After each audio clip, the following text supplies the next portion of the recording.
దేవునితో 40 రోజులు. హృదయ పరివర్తన చెందుడు. ఇదే మంచి సమయము. ప్రభువు రాకడ మీకు తెలుపబడదు. సహోదరీ సహోదరులారా, ఇప్పుడైనను పూర్ణ హృదయముతో నా చెంతకు మరలి రండి. నేను కరుణామయుడను, దయామయుడను. పితా, పుత్ర, పవిత్రాత్మ నామములో మీకు శుభములు కలుగునుగాక. ఫిబ్రవరి 21వ తేదీ 2024 సంవత్సరం. తపస్సు కాల 8వ రోజు, బుధవారం. మొదటి పఠనము యోనా గ్రంథము 3వ అధ్యాయము 1వ వచనము నుండి 10వ వచనము వరకు.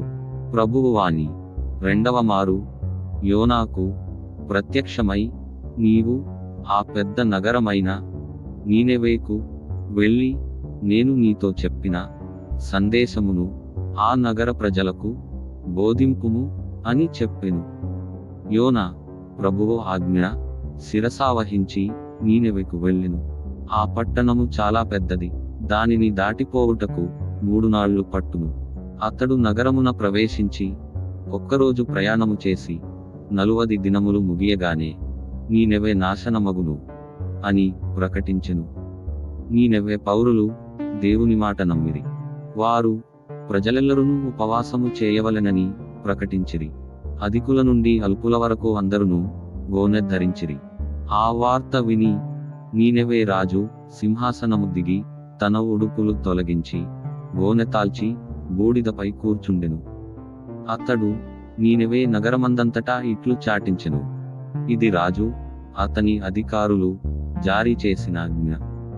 నరులు గాని, పశువులు గాని, ఎడ్ల మందలు గాని, గొర్రెల మందలు గాని ఏమీయూ తినరాదు. ఎవరును ఏమీయూ తినరాదు, త్రాగరాదు. నరులు, పశువులు కూడా గోనె తాల్పవలెను. ఎల్లరునూ నిండు మనస్సుతో మొరపెట్టవలెను. అందరునూ తమ దుష్టవర్తనము మార్చుకొని తమ దుష్కార్యములను విరమించుకోవలెను. ఒకవేళ దేవుడు మనస్సు మార్చుకొని జాలి చెంది తన కోపోగ్రతను ఉపసంహరించుకోవచ్చును. మనం చావు తప్పించుకోవచ్చును. దేవుడు ఆ ప్రజలు చేసిన కార్యములు చూచెను. వారు తమ దుష్కార్యములను విడనాడిరని తెలిసికొనెను. వారి మీద జాలి చెంది పూర్వము తాను నుడివినట్లు వారిని శిక్షింపడయ్యెను. ఇది ప్రభువు వాక్కు. ప్రత్యుత్తర గీతము. కీర్తనల గ్రంథము 51వ అధ్యాయము 3 నుండి 4, 12 నుండి 13, 18 నుండి 19 వచనములు. అందరూ దేవా, విరిగి నలిగిన వినయాన్వితమునైన హృదయమును నీవు అనాదరము చేయవు. ప్రభు, నీ స్థిరమైన ప్రేమతో నన్ను కరుణింపుము. నీ అనంత కరుణతో నా పాపములను తుడిచివేయుము. నా దోషముల నుండి నన్ను పూర్తిగా కడిగివేయుము. నా పాపముల నుండి నన్ను శుద్ధి చేయుము. అందరూ దేవా, విరిగి నలిగిన వినయాన్వితమునైన హృదయమును నీవు అనాదరము చేయవు. దేవా, నాలో నిర్మల హృదయమును సృజింపుము. నూతనమును స్థిరమునైన మనస్సును నాలో నెలకొల్పుము. నన్ను నీ సన్నిధి నుండి గెంటివేయకుము. నీ పరిశుద్ధాత్మను నాలో నుండి తీసివేయకుము. అందరూ దేవా, విరిగి నలిగిన వినయాన్వితమునైన హృదయమును నీవు అనాదరము చేయవు. నీవు బలుల వలన సంతుష్టి చెందవు. నేను దహన బలిని అర్పించినచో నీవు ప్రీతి చెందవు. దేవా, నేనర్పించు బలి పశ్చాత్తాపపూరితమైన హృదయమే. విరిగి నలిగినట్టిదియు వినయాన్వితమునైన హృదయమును నీవు అనాదరము చేయవు.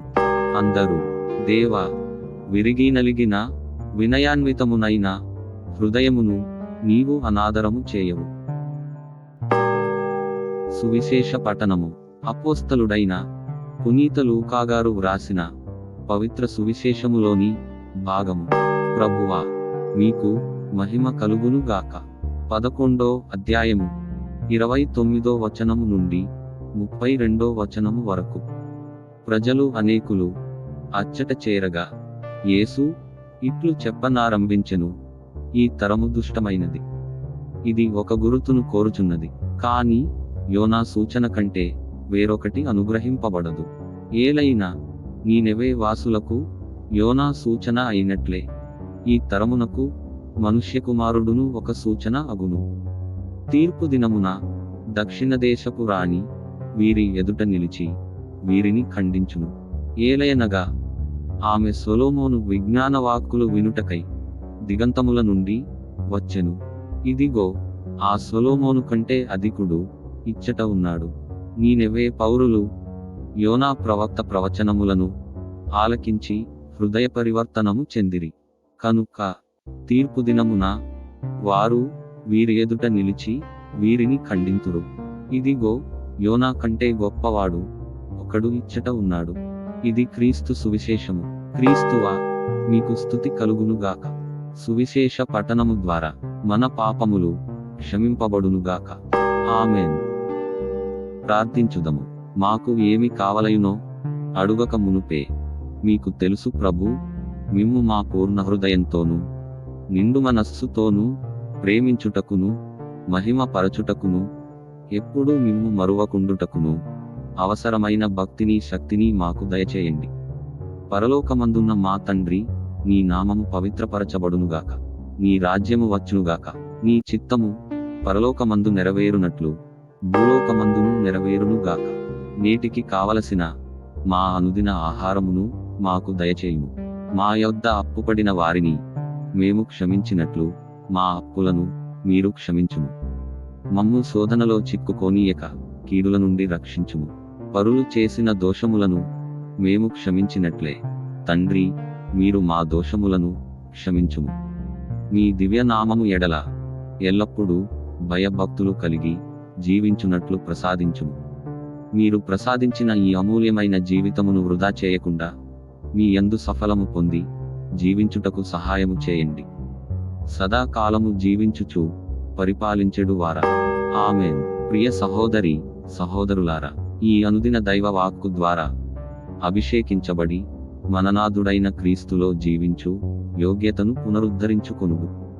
వీడియో క్రింద సబ్స్క్రైబ్ బటన్ ఉంటుంది, నొక్కి సబ్స్క్రైబ్ చేయండి. కుదిరితే మీ ప్రియ మిత్రులకు షేర్ చేయండి. ప్రభువైన క్రీస్తుని ప్రేమ మీకు, మీ బిడ్డలకు తోడైయుండునుగాక.